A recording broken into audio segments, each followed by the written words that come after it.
आहा मा जायोमोन आनैया आब' मासेबां लाजियो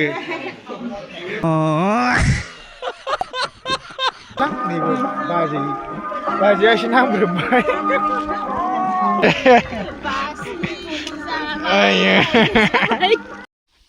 खामानि मावनांगौ मा दलद थाबाय थाखोब्रा नोंलाय हा ओरै नोंलाय माबा खुरलागासिनोसो नैबे एरियायाव ना दतमा इउएन कलेजआ जाफैनांगौमोन आरोना बिनिफ्राय मा जाहोननि थाखाय हंगारासै मिथिला आरोना हेलौ लोगोफोर गोजोन फुंबिलिनि गाहाम हामलायनाय जासिहरबाय आरो लोगोसे आंनि गोसो गोरबोनिफ्राय मोजां मोननाय गाहाम हामलायनाय जासिहरबाय आरोखि ना नोंथांमोनहाथ' आंखौहाय आदा हेमब्रम बड'लेण्ड हेमब्रमनि भिडिअ'आव नुदों जानो हागौ बिथांखौ आङो माने क'क्राझार कालचार कमप्लेक्सआव लोगो मोनदोंमोन जेब्ला क'क्राझार लिटारेसि फेस्टिभेल जादोंमोन ना बेवहाय ओमफ्राय आदाया बिराद मोजां आरोना माने आदाया सासे सावथालसो अदालगुरिनि बिथाङा बर' रावजों ब्लग बानायो बर' रावजों बिराद मोजां रायलायनो रोंगौ गासिबो माने बर' राव रायलायनायाव फार्स्ट क्लासखा आरोखि ना दस्रा गुबुन हारिफोरनि गेजेरावहाय बिथांखौ लोगो मोनना बिराद मोजां मोनदों लोगोसे आदाया लेखा गोरोंखाबावसो मिथिबायना फुरा माबा मा होनोमोनलाय जेनेबा एमएफोर पास जानाय जानो हागौ बेबा अबे डिपार्टमेन्टआव आं मिथिला आरोखि ना पलिटिकावबो जानो हागौ बर'आवबो जानो हागौ ओंखायनो दा माने आदा बड'लेण्ड हेमब्रमखौहाय जोंनि गिदिर गोलावफ्रानो बिराद मान होयो अब्ला जों मानो होआ जोंथ' बांसिनसो मान होबावनांगौ ना बेनिखायनो आं आदाखौ बिराद मोजां मोनो आरो नोंथांमोनहाबो सापर्ट खालाम दस्रा जाथि होननानै सापर्ट खालामना लाबानो थानो ना दा बेनो आरो ओमफ्राय दिनैनि भिडिअ'आ जाहैबाय आं माने एसे बिदिनो रायजोआवहाय खामानि मावनायखौ नोंथांमोननो शेयार खालामनो नागिरदों नैबे नुहुरनाया लङा दैसा आरोना रामफलनिफ्राय फैनाय ओमफ्राय दा जोंहा रायजोआवहाय बेसर फोनाय दङमोन बेखौ फुखांबाय फुनानै दा रोगागासिनो दं आरो मारा होनो ओमफ्राय माबायदि जों लागोनि रायजोनि हाबा मावनाया बेनिफ्राय बेसरा माबायदि जादों नोंथांमोनहा नायलांबाय थाबानो जाबाय आरोना नै जोंना सारमोनहा अमा बाननाय बायदि बानबायलै रायजो राजाफ्रा नै रोगाहांबाय अमा रोगानाय बायदि रोगाथारबायलै बिसोर आयं माथो एथ' इसेल' लायो इसेल' लाबा दे बुरजाथार औ ओमफ्रायो लोगोफोर आङो एसे लेट जाबाय आरोना आङो माने खननै रोगानांगौनो आं दा एबार फार्स्ट रोगानोसै ओमफ्राय नै जायगाया ओरैथिं नाहरदो हनै बेवहाय दोननायानो बैयो ओमफ्राय नैबे जोंनि आयं देरसिन ओइ आयं ओमफ्राय नैबेबो आयं आरोना जाया गिसिना जायगाखौ देखायनोसै आं नै बेनो आरोना मेरला दंबावो आरो बेल' नङा लोगोफोर माने बै खाथियावबो दङ जोंनि खाथियाव जोंनि सानजाहा खाथियाव बेसरानो बारा जायाखै नै बेसरा नै मोजाङानो नङा बारा ओमफ्राय आङो बेखौनो रोगा लानानै लांसैलै गोजाननिखौ लांला खाथिनिखौ लांसै रायजोफोर आं नै दा रोगागासिनो दं आरो जा गिलिर माने निहोरानो रानाखै आरो लोगोसे रानजोबाखैबो नालाय ओमफ्राय बे खाथिना गोरानमोन ना ओंखायनो दा आङो लांगासिनो दङ जायगाखौ देखायहैगोन ओमफ्राय माखासेया लानानै फैखांबावबायसो आरो दंबावो बिराद बुरजा दंबावो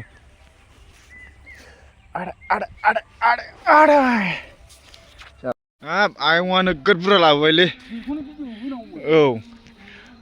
ओमफ्राय नै बेवहाय मारा होगोन लोगोफोर ओमफ्राय हरैसिं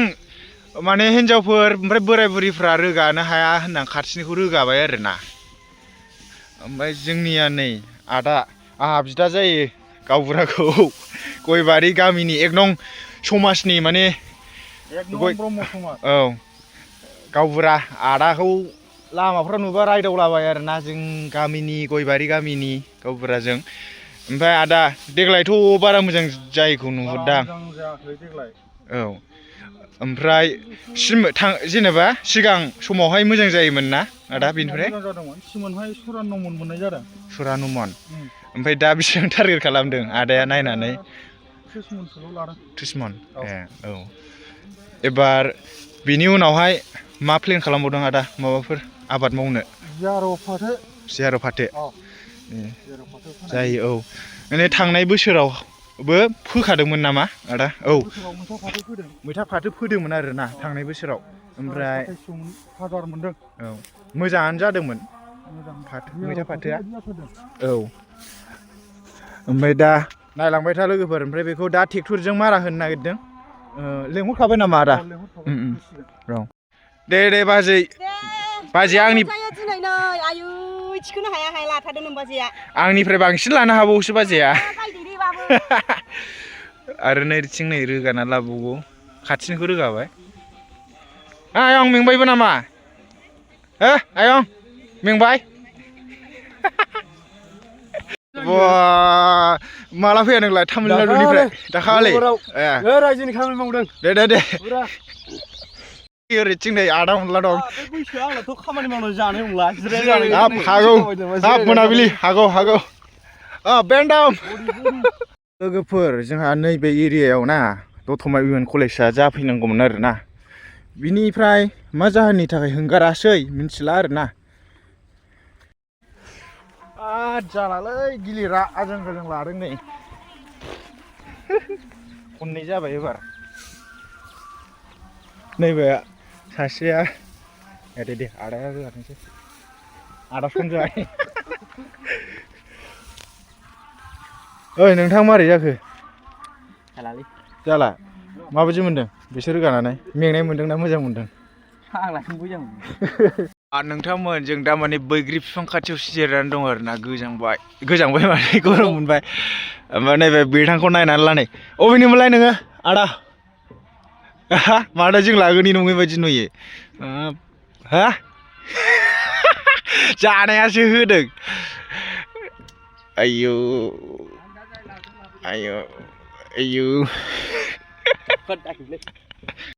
तामिलनाडुनि स्टाइल सोलोंना फैयो नामा बेलाय औ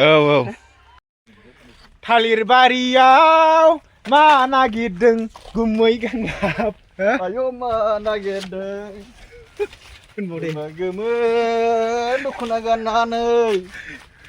मा नागिरदों आयौ मा खालामदों ओरैसो गाना बा थालिर बारियाव बा गोमो जानांगौ औ खनफिनलाय बेसर बारियाव होननांगौआ थालिर बारियाव मा नागिरदों खोन्थादे मा नागिरदों थालिर बारियाव मा नागिरदों माने जोङो बेरायदों बिदिनोसै बेरायदों लोगोफोर रायख'लायबायना लोगोफोर जोंहा नैबे आदाया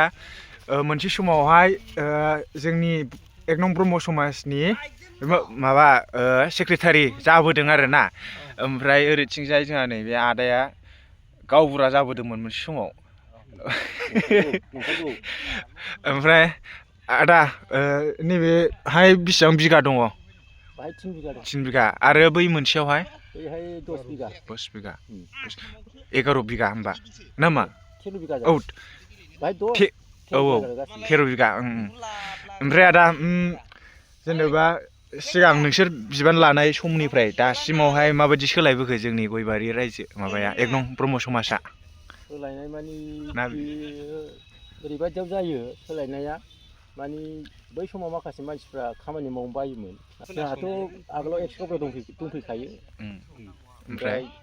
बिनि उनाव जोङो सासे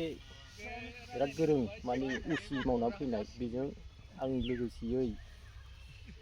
बे उसिया माबा जादों गावबुरा ओमफ्राय आं नेहाथारिजों बेनिफ्राय बे समाव जोङो एसे राफोद खालामबावदोंमोन नाथाय बिनि आरो माखासे गेप थानानै उलसिया जादों ओमफ्राय उलसिया जायजोंनो आरो दिनैसो एसे राफोद जाफिननो नागिरदों दा बे राफोद मावनाय दांनाया ओमफ्राय दा जोंनाव खौसेया बांसिन फैबाय माने मावग्रा जाजोब्बाय एक्टिभाव फैजोब्बाय दा खिन्थु मा होनो गामिनि मानसिफ्रा बिदिनो सोरबा मोजां सानो सोरबा गाज्रि सानो नाथाय मावनो बायो बे एसे नुजाबावदों ओमफ्राय जाय दा नैबे बेसर रोगानायाव ओंखारबोआखै बिथांमोना बेसेबां फाइन होनदों 200 थाखा फाइन आरोना औ सानसेबा ओमफ्राय दा बेखौ रोगानानै माने मारा होहैसिगोन आरो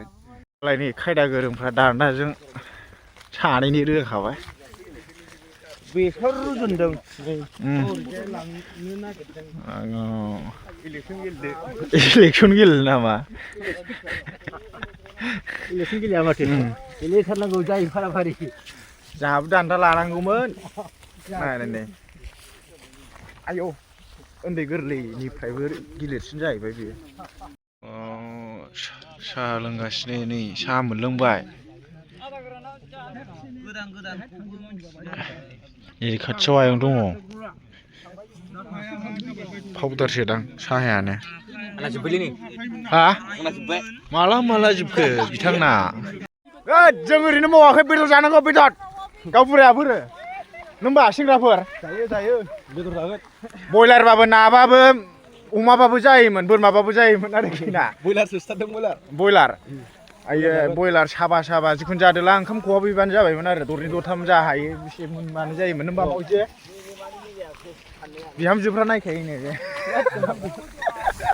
बिहामजो गागेबा ओमफ्राय ओरैसो नै बेखौहाय जों दाख्लैनो बुथुमना दोनखादोंमोन आं एन्जर मासे मोनलायलायदोंमोन बेवहाय बाथा सिरा बोलो सिख्लायानो नै बे सासेल' जोंना ओरै नायहरलाय खोनाबाय है लाजिबाय लाजिनाय मा मोनजाने औ खाजि गोमायो आयौ माथो नोगोर बुरजा दंबावो नैबे जाहैबाय मोनथाय आजां बुरजा दंबावो थैखाबायलै आगा खयबार रोगाखो नोङो आदाया 100 बारानो जायाखै आंनो बांसिन जाबाय रायजोआव ओरैसै माबानि मा होनोमोनलाय महाभारतना रामायणनि माबा मा होनोमोनलाय सिलंफ्रा थेनाय बायदि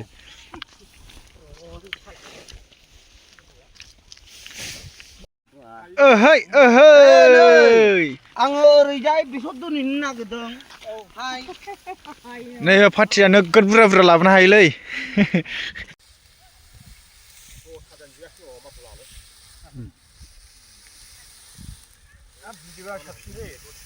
औ फननायबो जानांबायना जाबायना रायजोफोरजों दा खामानि मावखांबाय आरोना नै नैबे जों लागोनि रायजो बेदर एवगासिनो दङ बेदर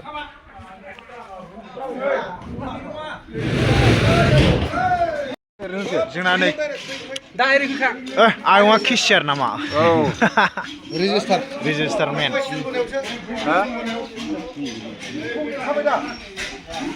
बेदरा बोरो बेदर एवदों होननाया बेदर एवदोंनो रायजोफोर मा होखोब्रा दा बेदराव बे थालिर फस्ला नामा बयलार थालिर फस्ला जाबाय ओंखामजों होहैनोसै बेसे गोबाव नांबावगोन 5 मिनिट दे बेदरा नै माथो कालारानो गैया राननो नागिरखाबाय गामिनि रायजोफोर राजाफोरनि हिनजावफोरखौ देखायनोसै जोंना नै नैबे आहा मा जायो आनैया मासिबां लाजियो नै सिख्ला सासे दङ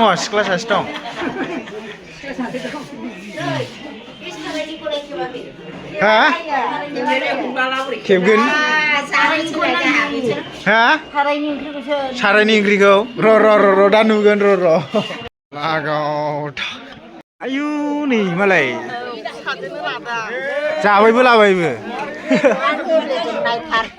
गेब्लेजोबनायथार आरो नै मोनबावदोंसो आग्लायलायनाय ओरैसो नै सोबायसो नै मालाय ओंखाम जाहैसिगोन दा दे आनै औ राजानिफ्राय खुलायनो जौबो मोनलोंदों जौबो एसे ना मेंगानायनि दे लागा हमलाबाय बे मारा होगासिनो दं आरोना ओमफ्राय रायजोफोर मोनसे खोथा आरोना सोरबा आंखौहाय माने इउटुबनिफ्राय बेसेबां थाखा मोनजाखो होननानै सोंबाय थायो दाबो मोनाखै नामा होननानै सोंबाय थायो आं खोन्थानि खनसेल' मोनदों आङो बेबो थांनाय बोसोरनि बैसागु खाथियाव मोनदां बेवहाय खनसेल' दांनो मोननाय आरोना ओमफ्राय बे दांनो मोननायजों मबाइल लाबाय ओमफ्राय नै दिनैसिम खनसेबो गैया मोनाखै आरोना मानो होनब्ला आंना भिउसआनो बारा फैयाना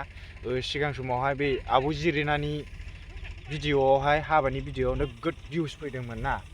आं मोनथाम ना मोनब्रै भिडिअ' हगारदों बेयाव गासिबो मोजां फैजोबदों बेवहायसो डलारा दावखोदोंमोन ओमफ्राय बिनिफ्राय फैयै दा बे भिडिअ'खौ नायनानै मानसिफ्राथ' मोजां मोनबाय नालाय लाइक कमेन्ट ओमफ्राय साबस्क्राइब खालामबाय ओमफ्राय दा बैसोर बादि साबस्क्राइब खालामग्राफ्रा दिनैनि थारिखआवहाय गैला आरोना मालाय बदलायबाय माने नायबाय थाया आरो ओमफ्राय भिउवार्सफ्रा जेनेबा गोदानसो फैयो जों दा भिडिअ' हगारग्राफ्रा गोदानखौसो बुथुमना लानांगौ आरोना सानफ्रोमबो भिडिअ' बानायबाय थानानै गोजामखौ मोनबाय थाखाया माने एखमबा समाव नटिफिकेसनानो थाङा आरोना भिडिअ' हगारोब्लाबो ओंखायनो माने गोदान भिउवार्ससो बुथुमनांगौ आरो होमबासो माने नोंना चेनेला देरलांबाय थागोन गोजामाथ' गोजाम गैखाला नालाय ओमफ्राय बे गोदान भिउवार्स बुथुमनोबा भिडिअ'आ मोजां जानांगोन आरो भिडिअ' मोजांबासो मानसिफोरा नायगोन नालाय होमबासो इन्टारेस्ट मोनगोन हाब उमुगनि भिडिअ'आ मोजांथारलै गाबोनबो नायनांगौ समफोरबो नायनांगौ होनना बिदि थायो आरोना ओमफ्राय जोंना भिडिअ'आनो मोजां नङा ओंखायनो नाया खामानि मावनांगौ मा दलद थाबाय थाखोब्रा नोंलाय हा ओरै नालाय माबा खुरलागासिनोसो मालाय मावग्राफ्रा मावखायो जोंना उखुन्दैबाबो थैबायलै उखुन्दैया आंना खामानिया नैबेसो दे जोंसार माव लागाव नोंसोर मावाबा सोर मावबावनांगौ जों दा नै सान्द्रिजों माबागोन एबा दे लागाव आदा बुगा औ होख्लाय दे मावदो नोंसोर मावाबा सोर मावबावनांगौ मावदो आयौ गुफुंजोबखाबाय दा गाहां जानानै दं आरोना बेनो लास्ट ओमफ्राय नै नेनानै दङ सालायग्राफ्रा हायथाया मा लाबोदों सान्द्रि ओमफ्राय नोरै मोनाबिलियालाय मा लाबोदों सुकेन खाय लुग्रा मारै जाखो बाजै मा खामफ्लाय लालायलायनाय नैबे बाजैया मोसादोंमोन मोसायासै मोसालाय फिसा नोंना फिसाजोआ आंनि भिडिअ नाया बुजिया मा जाखो जाब्रोमबावबाय एसे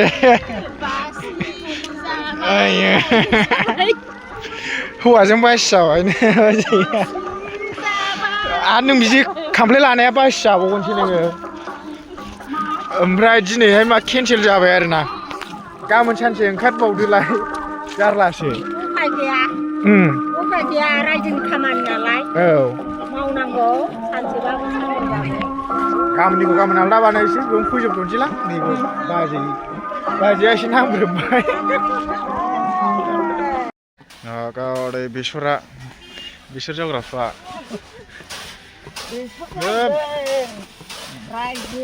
पाउडारा नै गभार्नमेन्ट पाउडार बिराद मोजां पाउडार नै फुननांलायानो होनबा हारसिं नांखायो बेसरा नै ओमफ्राय ओरैथिं मेरला दङ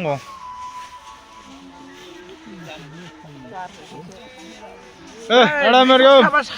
सालिदों दे औ मानोना एसे आंबो लाहार फाहार डाबल लानो हासिगोन होनबा आंहाबो नै सान्द्रिसो आंना